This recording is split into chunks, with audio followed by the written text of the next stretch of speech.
விஜய் பிரச்சாரத்துக்கு போயிருக்காரு. அதுவும் எங்க போயிருக்காரு? புதுச்சேரியான இடத்துக்கு, புதுச்சேரிக்கு போயிருக்காரு. அங்க போய் ஒரு சில சம்பவம் எல்லாம் பண்ணிருக்காரு. எடுத்த உடனே நிறைய ஃபன்லாம் போயிட்டு இருக்கு. அதுல ஃபர்ஸ்ட் ஃபன் என்ன? அது அவர் போனாலே ஒரு சனி பகவான் வர ஃபீல் இருக்கும். அவர் அந்த வண்டியில வந்தாலே இன்னைக்கு எத்தனை பேர் சாக போறானோ அப்படின்ற மாதிரி இருக்கும். அவங்க பவுன்சர்ஸும் அப்படிதான் வந்தாங்க. அண்ணன் நிக்கும் போது இப்படிதான் ஜாம்பி கூட்டம் உட்காந்து வரா மாதிரியே அப்படிதான் இருந்துச்சு.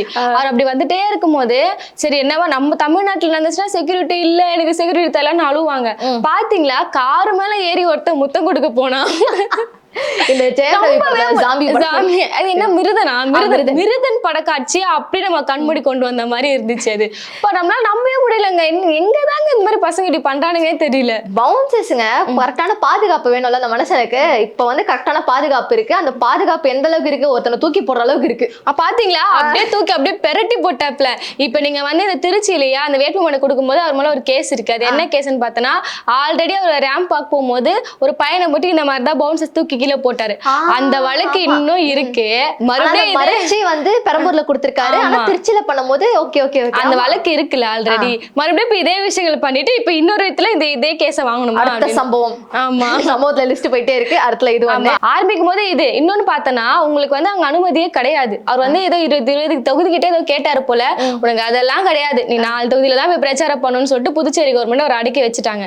அப்பெல்லாம் அமைதியா தான் இருந்தாரு. என்ன புதுச்சேரி அரசு முடக்க பாக்குது, என்ன பிரச்சாரம் பண்ண விடாம தடுக்கிறாங்க அப்படின்னா அவர் எதுவுமே பேசவே இல்லை. இந்த மாதிரி போயிட்டு உங்களுக்கு என்ன அனுமதி, ரோட் ஷோ பண்ணவே கூடாதுன்னு உங்களை சொல்லிதான் அனுப்பிச்சாரு.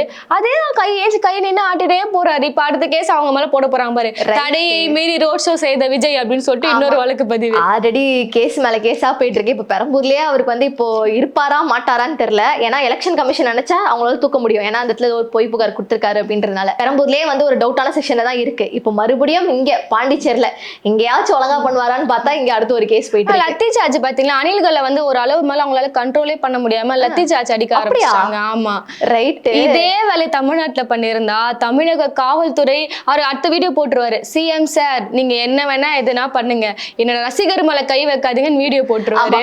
போலீஸ்காரங்க பண்ணதால ஆமா சிஎம் சார் ஸ்டாலின் சார் ஆரம்பிச்சிருவாரு. புதுச்சேரி லத்தி சார்ஜ் அடிச்சிருக்காங்க. இதுக்கு என்ன பண்ண போறீங்க? இது எப்படி புகழ்ந்து பேசுவாங்க. போன வாட்டி அவர் புதுச்சேரி பேசும்போது பேசினார்ல, தமிழக காவல்துறை புதுச்சேரியை பார்த்து நீங்க திருந்துங்க, இப்படி பாதுகாப்பு தராங்கன்னு சொன்னீங்கல்ல, எப்படிப்பட்ட பாதுகாப்புன்றது இப்பதான் தெரியுது. அந்த பேருக்கு தெரிஞ்சிடும். Okay fun. இதுல இன்னொரு ஒரு அல்டிமேட்ல என்னன்னு பாத்தீங்கன்னா, ஆல்ரெடி அவர் புதுச்சேரிக்கு வந்திருக்கும் போது அந்த ரேஷன் கார்டு சம்பந்தமா ஒன்று சொல்லியிருந்தாரு. அதை இப்ப எப்படி சமாளிச்சாரு பாத்தீங்களா? ஆமா பாத்தீங்களா, என்ன குழந்தை பிள்ளை ஏதோ தெரியாம சொல்லிட்டேன் அப்படி போட்டு அடிக்கிறீங்க அப்படின்ற மாதிரி. ஆமா தெளிவா இந்த விஷயத்த பார்த்தோன்னா முன்னாடி பேசியிருந்தாரு. இந்த புதுச்சேரியில ரேஷன் கடைகளே இல்ல, தாவே காட்சிக்கு வந்தா இதெல்லாம் நாங்க பண்ணி கொடுத்துருவோம் அப்படின்ற மாதிரி பேசியிருந்தாரு. அதுக்கப்புறம் தான் இவருக்கு கிளிப்புள்ள மாதிரி சொல்லி கொடுத்து ரேஷன் கடை எல்லாம் இல்லாமலாம் இல்ல, ட்ரோல் மாதிரிலாம் பண்ணிட்டாங்க. ரேஷன் கடையில நின்றுட்டு நான் பாரு பொருள் வாங்குறேன் நம்ம எல்லாம் அடிச்சுட்டாங்க. இப்ப அவர் இதுக்கு இப்ப பதில் தராரு. இப்ப இந்த விஷயத்த அவர் பேசாமலே புதுச்சேரியில பேசிட்டு போயிட்டாருன்னா போராட்டி இதை சொல்லிட்டு போனீங்க அதுக்கு எதனா பதில் சொல்லுன்னு கேட்பாங்கல்ல. அதை சமாளிக்கிறதுக்காக அப்படியே இப்படி ஒரு பிட்டு தெரியாம சொல்லிட்டேன் ப்ளீஸ் forgive me அப்படிலாம் சொல்லி நான் தெரியாம சொல்லிட்டேன் அப்படி நியாயப்படுத்துறாரு. 15 வருஷம் முன்னாடியே அது மாதிரிலாம் இருந்துச்சு, தானியங்கள்லாம் கொடுக்கறத நிப்பாட்டிட்டாங்க. சமாளிக்கிறோம்ல, அப்படியே அப்பட்டமா ஒத்துக்க முடியும். ஒரு பொசிஷன்ல இருக்காரு, அப்படியே சமாளிச்சு மலிப்ப மாதிரி. அப்ப என்ன அடின்னு அடிச்சிங்கல்ல இந்த மாண்புமிகு மனிதர்கள்லாம் இப்ப பதில் சொல்லுங்க அப்படின்ற மாதிரி. இது ஒரு ரொம்ப கஷ்டப்பட்டாரு. நிறைய சோசியல் மீடியா பாப்பாரு போல, என்ன இப்படி எல்லாம் கலாய்க்கிறீங்க அதெல்லாம் பார்த்துட்டு பிரச்சனை மரத்துல எதுக்கெல்லாம் ஒரு ரிப்ளை கொடுத்துட்டு போவாரு போல. வேற எல்லாம் கலாய்க்கிறாங்களோ அந்த இடத்துல அப்படியே ஃபண்டை போட்டு இப்படி கலாச்சிருக்காங்க, அதை நம்ம இப்ப சமாளிக்கணும், இல்லைன்னா இன்னும் வச்சு செஞ்சிருவாங்க அப்படின்ற மாதிரி. எனக்கு ஆக்சுவலி இப்பதான் ஒரு விஷயமே தெரியுது. பட் அவர் இப்ப பேசியிருக்காரு, அப்ப அதை பத்தி உனக்கு ஏதாச்சும் தெரியுமா சொல்லுங்க. இந்த பாண்டிச்சேரியில மாநில அந்தஸ்துக்காக கிட்டத்தட்ட ஒரு 20 வருஷமா கேட்டுட்டு இருக்காங்க. பட் இன்னும் அதுக்கான ஸ்டெப் எதுவுமே எடுக்கல. இதுக்கு முன்னாடி பிஜேபி இருந்தாங்க, காங்கிரஸ் இருந்தாங்க, அவங்களும் எந்த ஸ்டெப் எடுக்கல. 20 வருஷமா கேட்டுட்டு இருக்காங்க, இப்போ வரைக்குமே எதுவும் எடுக்கல. ஸோ இப்போ அண்ணா எடுத்துருவாரா இல்ல அது என்ன கதை எனக்கு புரியல. அது இதே டவுட் தான் அவருக்குமே. அவர் அந்த மாநில அந்தஸ்தை பத்தி எதுவுமே தெரியாது. அவர் போட்டோ அந்த A4 ஷீட்டை பார்த்து அவர் படிச்சுட்டு தான் இருந்தாரு.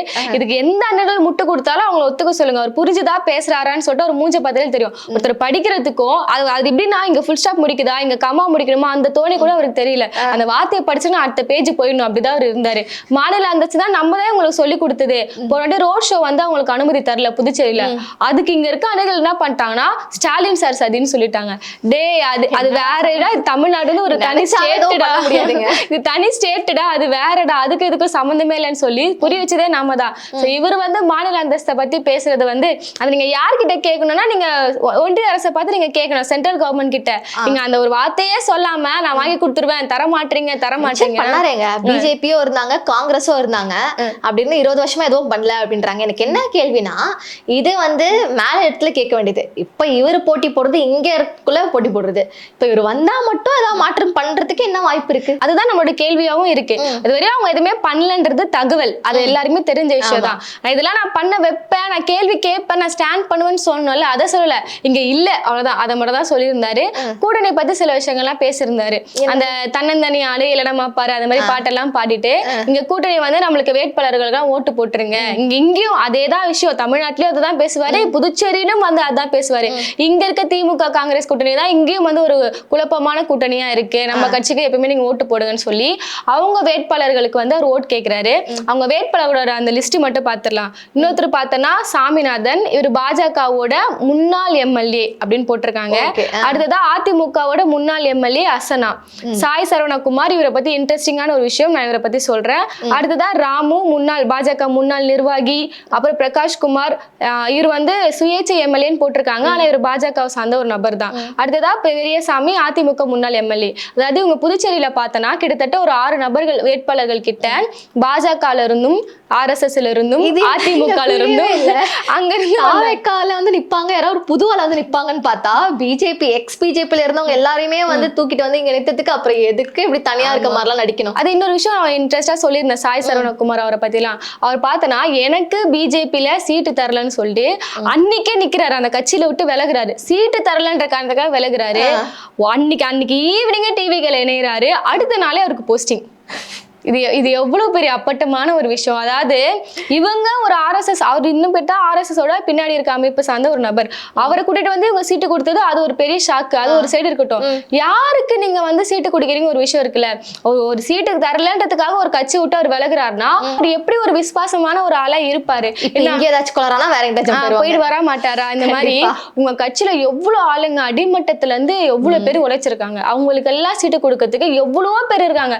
இந்த வேட்பாளர்கள் வந்து அறிவிச்சிருந்தாங்க புதுச்சேரியில. அறிவிச்ச அடுத்த நாளே வந்து அவ்வளவு போராட்டம் வெடிக்குது புதுச்சேரியில. அவங்க நிர்வாகிகள் எல்லாம் இருப்பாங்களா, புதுச்சேரியில ஒர்க் பண்ணிருப்பாங்களா, அவங்க என்ன சொல்றாங்கன்னா, எப்ப இவங்க இந்த மாதிரி ஆளுங்க எடுத்தாங்கன்னே எங்களுக்கு தெரியல, எங்களுக்கு எல்லாம் வாய்ப்பே கொடுக்கல, உங்களுக்கு ஆள் இல்லைன்ற பட்சத்துல நீங்க வெளியே போனா பரவாயில்ல, அவ்வளவு பேரும் போராட்டம் பண்ணிருக்காங்க, நீ எல்லாம் எனக்கு வேணாம், நீ எனக்கு உழைச்சியா, நீ எல்லாம் எனக்கு வேணாம், நான் பிஜேபில இருந்து எடுத்துக்கிறேன், ஏடிஎம்கே எடுத்துக்கிறேன். தப்புதானே? சோ இவரு கூட்டணி பத்தி பேசலாமா? பாஜக ஒரு ஃபன் ஆக்சுவலி என்ன இருக்கும்னு நினைக்கிறேன்னா, அவர் கொடுத்துருக்கலாம், மேபி அவருக்குன்னு சில பேர் எல்லாம் இருக்காங்களா, டிவி கேக்குன்னு ஒரு சில பேர்லாம் இருக்காங்க, அவருக்கு உங்களுக்கு எல்லாம் கொடுத்துருக்கலாம். கொடுத்தா இடத்துல பண்ணுவார். அப்புறம் இவங்களுக்கும் ஒரு 5 கோடி ரூபாய் நான் கடன் கொடுத்துருக்கேன், வந்து நிக்கிறவங்களுக்கு இவங்களுக்கு ஒரு 10 கோடி ரூபாய் கடன் கொடுத்துருக்கேன் அப்படின்னு சொல்லிட்டு முடிச்சு விட்டுருவாரு. அது வந்து ஏதாவது ஒரு இதுவாகும். அதனால அதை சமாளிக்கிறதுக்காக ஏதாச்சும் பண்ணி தொலைறாங்களா, என்ன கருமெல்லாம் தெரியல. சோ இப்போ இந்த பிஜேபி எல்லாருமே வந்து பிஜேபி ஏடிஎம்கே அதுல இருந்தா வந்திருக்காங்க. சோ அப்ப இவங்களெல்லாம் வந்து களத்துல நிக்கிறேன் அப்படின்னு சொல்லி வச்சிருக்காரு. ஆமா, எந்த களத்துலன்னா ஒரு கலவர களத்துல நிக்கிறவங்க இவங்க எல்லாம். சோ அவங்க எல்லாம் கஷ்டப்பட்டு நான் தேடி கொண்டு வந்திருக்கேன், அவங்களுக்கு வந்து நீங்க ஓட்டு போடுங்க அப்படின்னு சொல்லி வாப்பா அப்படின்னு சொல்லிட்டு பண்ணிருக்காரு. இன்னொரு விஷயம் சொன்னாரு பாத்தீங்களா, எதுக்கு தில்லு வேணுமாமே, யாருக்கு? மக்கள் அவருக்கு அதான் கண்ணாடி மறுபடியும் அதே பாயிண்ட் என்னன்னா, மக்கள் கேக்குற கேள்விக்கெல்லாம் நின்னு பேசுறதுக்கு தில்லு வேணும். யார சொல்றாரு அவரு? யார குறிக்கிறாரு? அவரே சொல்லிக்கிறாரு. இப்படி பேசுறீங்கல்ல, ஏதோ ஒரு இன்டர்வியூ பிரஸ் மீட் வந்து நிக்கலாம்ல, மக்கள் கேக்குற கேள்விக்கு உங்களுக்கு தில்லு இல்லையா அப்படின்னு இன்னொரு கேள்வி நம்ம மக்களே கேட்பாங்கல்ல, அப்ப இவரு இதை பேசலாமா அப்படின்னு. இதெல்லாம் ஒண்ணு இருக்கு. இது இப்ப நான் இப்ப ரீசெண்ட் டைம்ஸ்ல ஒண்ணு பார்த்தேன். இப்ப அவர் வந்து சினிமால இருந்தா வந்திருக்காரு, இப்ப ஒரு 3 வருஷமா தான் இந்த அரசியல் அப்படின்னு இருந்திருக்காரு. கடைசியா அந்த ஜனநாயகன் படம் அதுவும் வித்தரிச்சிட்டு இருக்கு. சினிமால இருக்கவங்களே வந்து ஒரு சில பேர் வந்து சினிமால இருக்கவங்க அவர் ஹீரோவா இருக்கும்போது மதிக்கிறாங்க, ஆனா அதே அரசியலுக்கு வந்தா இல்ல வேண்டாம் அப்படின்றாங்க. அமீர்ன்ற ஒரு இயக்குனர் அவரும் வந்து என்ன சொல்லிருக்காருன்னு பாத்தீங்கன்னா, ரஜினியும் இந்த மாதிரி அரசியலுக்கு வரேன் அப்படின்னு சொன்னாரு, ஆனா வந்து நாங்க எதிர்த்து வேணாம் அப்படின்ட்டோம். இப்போ விஜயும் அரசியலுக்கு வரேன்றாரு. அவர் வந்து நடிப்புல நல்ல இதுதான், ஆனா அரசியலுக்கு வந்து அதெல்லாம் வேலைக்கு ஆகாது, அவர் மறுபடியும் நடிப்புக்கு தான் போகணும் அப்படின்ற மாதிரி சொல்றாரு. இதே மாதிரி சேரன் இவரும் அதே தான் சொல்றாரு. இவர் வந்து பல வருஷமா நடிக்கிறாரு, அதெல்லாம் ஃபைன், அதுக்கு நான் சப்போர்ட் பண்றேன்.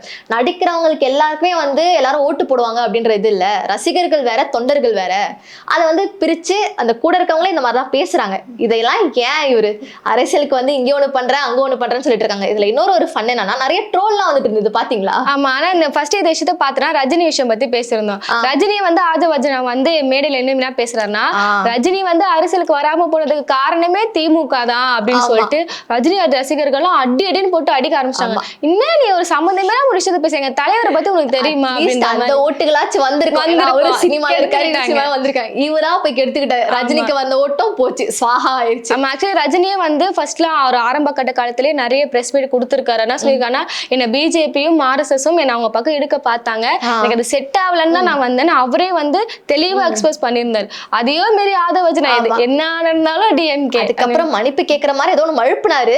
பட் அது பெருசா வேலைக்கு அவளை போனதுதான் அப்படின்னு ஆயிடுச்சு. ஆமா, இந்த ட்ரோல் வீடியோ ஏதோ சொல்லிருந்தீங்களே, இதுல ட்ரோல் என்ன ஒரு சிரிப்புனா, ஆதவர்ஜனா அதாவது தெருவா பிரச்சாரம் பண்ண போவாங்களே, அந்த இடத்துலலாம் வந்து தாவேக்கான்னு இங்க ஃப்ரெண்ட்ல கேசிட்டு, மா எப்படி இருக்கீங்க, நல்லா இருக்கீங்களா அப்படின்னு சொல்லிட்டு அவரோட முன்னாள் கட்சியில இருந்தார் பாத்தீங்களா, ஃபர்ஸ்ட் இந்த கட்சி, அந்த பேரை சொல்லிட்டாரு, விடுதலை சிறுத்தைகள். அதுதான் இப்ப யோசிச்சுட்டு இருந்தேன். இதெல்லாம் சாதாரணமான விஷயங்க. இப்ப செங்கோட்டையன் கூட தான் ஸ்டேஜ் மேல ஏறிட்டு புரட்சி தளபதினு வளர்றாரு. அவர் இன்னும் தலைவி நினைப்புல இல்லையா அவரு. இதெல்லாம் சாதாரணமான விஷயங்கள் தான். தெருவுல நின்று பிரச்சாரம் பண்றாரு, இங்க வந்து தாவேக்கா அப்படின்னு சொல்லிட்டு இந்த பக்கம் வந்து விடுதலை சிறுத்தை அப்படின்னா, ஆண்டி விடுதலை சிறுத்தை அப்படின்னா இது என்ன பிரமாதம். இதை விட தாவேக்கோட நிர்வாகிகள் அவங்க வந்து ஒரு வீடியோ வந்து வைரலா போயிட்டு நம்ம கிளிப் காமிச்சுக்கலாம். அவர் என்ன பேசுறாருன்னா, எங்க நம்ம எல்லாருமே என்ன பண்ணணும், 24ஆம் தேதி மறக்காம பூத்துக்கு போய் ஓட்டு போட்டுருங்க. போரூர்ல நிக்கிறவர் 24ஆம் தேதி இவங்க எங்க போய் ஓட்டு போடுவாங்க, ஃபுல்லா பூத் எல்லாம் மூடிட்டு போயிடுவாங்க. அது சொல்லுவாங்களே, இவங்களோட உலகம்ன்றது அப்படியே தனி உலகமா இருக்கும் அப்படின்னு. அரசியல் அதாவது அந்த ஓட்டிங் டேட் கிட்ட வர வர வர யாருக்கு என்ன பண்றதுனே புரியல. அத்தாடி ஏதாவது ஒண்ணு பண்ணிடணும். டீ கடைகளை போய் அதை இன்னொரு கூட பார்த்தோம், டீ குடிக்கிறவங்க. சத்யகுமார் நீங்க விஷயம் சொல்லியிருந்தீங்களே, இந்த மாதிரி அரசியல் இந்த சினிமான்றது ஒரு ஓட்டா மாறாது, வீதிக்கு வந்து நின்னாதான் அது தெரியும். சத்யகுமார் அதுக்கு ஒரு பெரிய சாட்சி. எப்படின்னா, ஒரு வேட்பாளர் நம்மளுக்கு ஒரு ஹைப் கொடுப்பாங்க தெரியுமா, அவர் அவ்வளவு பெரிய ஃபேமான ஆளாலாம் இருக்கணும்னு அவசியமே கிடையாது. ஒரு வேட்பாளர் வராருன்னா அந்த வண்டியில நிக்க வச்சு பாட்டெல்லாம் போட்டு காசு கொடுத்தாலும் ஒரு 10 பேரை வாங்க பில்டப் பண்ணலாம் கூட்டிட்டு தன்னந்தனியா ஒரு ஆள் ரோட்ல நின்னு ஓட்டு கேட்கறது, அந்த பிரச்சாரம் பண்றதெல்லாம் நான் இந்த கட்சியில தான் பாக்குறேன். பாட்டுக்கு தன்னந்தனியான ஏளனமா பாரு, அவரே சொல்லிக்கிறாரு போல. மீஷு அம்பேத்கர் அவர் பேரு தெரியுமா உங்களுக்கு? லோ பட்ஜெட் அம்பேத்கர் அவர் பேரு. அம்பேத்கர் மாதிரி இருக்காருல்ல, வந்து பிரச்சாரம் பண்றது அப்படி சொன்னா அந்த விஷயம் ரொம்ப மோசங்க. அதாவது டீ குடிக்கிறீங்களா ஆல்ரெடி டீ குடிச்சவனே போயிட்டு டீ குடிக்கலாம் கேட்டா அவன் மனநிலை என்னவா யோசிச்சு பாட்டு, என்ன பார்த்தா அவனுக்கு எப்படா தெரியுது, இப்ப அந்த இதுல இருந்துச்சு. சோ இவங்க வந்து இவங்க கேக்குறது எல்லாமே ரொம்ப காமெடியா இருக்கு. பிரச்சாரமும் சரி, வேட்புமனு கொடுக்கறதுல சில சிக்கல். அவினாசி எல்லாம் பார்த்தனா வேட்புமனுவே இல்லாம போய் வேட்புமனு கொடுக்குறேன்னு போயிருக்காங்க அந்த டிவிக்கு நிர்வாகிகள். இந்த மாதிரி தெளிவில்லாத ஒரு கட்சி. அண்ணன் வந்து லாஸ்ட் டைம் விஷயம் பேசியிருந்தாரு, சிறுபான்மை மக்களுக்கு வந்து பாதுகாப்பே இல்ல, அதாவது பாதுகாப்பு கொடுக்குறேன்னு நடிக்கிற திமுகவும் சரி, எதிர்க்கிற பிஜேபியும் சரி, யாரையும் நம்பாதீங்க. சோ ஏதோ ஒரு பக்கம் அவங்க இருக்கிறாங்க, நான் இவங்களை எதிர்க்கிறேன், நான் இவங்களை ஆதரிக்கிறேன்னு நிக்கிறாங்க. நீங்க யாரு பக்கம் தான் இருக்கிறீங்க? தன்னந்தனி ஆளுங்க. உங்க நிலைப்பாட சொல்லுங்க. சிறுபான்மை மக்கள்லாம் நீங்க சிறுபான்மை முஸ்லிம்களுக்காக இப்ப திருப்பரங்குன்ற இஷ்யூல அவளை போச்சு, அதுக்கு நீங்க பேசுனீங்களா? நீங்க பேசல. கிறிஸ்துமஸ் கிறிஸ்தவர்கள் எடுத்துட்டோம்னா கிறிஸ்துமஸ்ல அவங்களுக்கு அவ்வளவு அட்டுலியம் நடந்துச்சு, அதையும் பேசல. நீங்க எதுக்குமே பேசாம இருந்தீங்கன்னா இந்த மாதிரிலாம் பேசிதான் வரலாம். அதை நோட் பண்ணி வச்சுப்பாரு. அதை வந்து அடுத்த பிரச்சாரத்துல வரும்போது இந்த மாதிரிலாம் நான் சொன்னேன், தெரியாம சொல்லிட்டேன், அப்படியே சொல்லிக்கலாம் அப்படின்னு வந்து சமாளிப்பாரு. சரி, அடுத்த தொகுதியில என்ன பேசுறாருன்னு தொடர்ந்து காத்திருந்து பார்க்கலாம்.